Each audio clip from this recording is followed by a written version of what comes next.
Mga boss, may nasagap po tayong balita na mapapalaban si Junto Nakatani kay Ramon Cardenas. Ito yung huling nakalaban ni Naoya Inoue sa Amerika, kung saan humandusay sa lona si Inoue sa harapan ng mga Amerikano, pero bumawi si Inoue na TKO niya si Ramon Cardenas. May 2 buwan na ang nakalipas. Ayon naman sa isang interview kay Nakatani, sinabi niyang, "Oo, gusto kong makipaglaban sa isang malakas na manlalaban." Sinabi rin ni Junto Nakatani na nakatanggap na rin daw siya ng offer mula sa Saudi Arabia.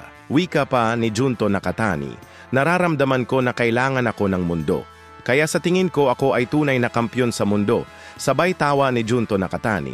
Dahil may mga haters na de umano siya, hinala naman ng ibang Japanese fans, kaya raw gusto ipalaban itong si Nakatani kay Ramon Cardenas, upang masusukat kung magagawa rin ba ni Junto Nakatani ang nagawang pag-TKO ni Naoya Inoue kay Cardenas sa loob ng 8th rounds bago daw magharap sila Nakatani at Inoue sa susunod na taon. Sa ibang balita naman mga boss, bigong masungkit ng ating pambato na si RV Daniega ang IBO World Youth Bantamweight title kontra sa African fighter na si Charlton Malajica na ginanap sa Johannesburg, South Africa.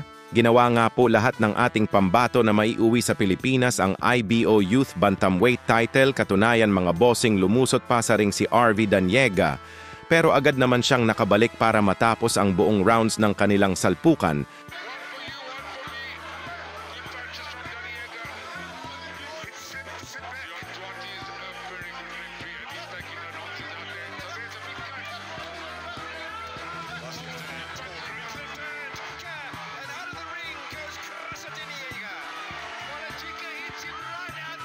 Pero sadyang naging mailap nga po ang panahon.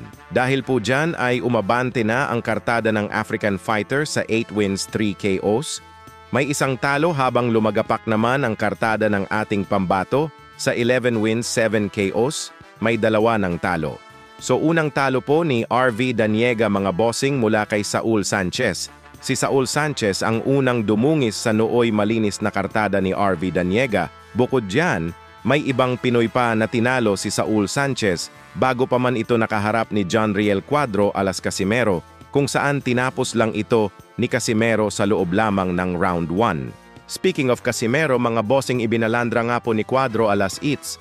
May boy ang mga world champion ng featherweight division na sila Angelo Leo ang may hawak ng IBF, Stephen Fulton ang may hawak ng WBC, Rafael Espinosa may hawak ng WBO at Nick Ball may hawak ng WBA. Birada nga po sa caption dyan ni Cuadro alas It's My Boy kung sino daw ang magtataho dito sa 4 at nang may iligpit o babaklasin daw ni Cuadro alas.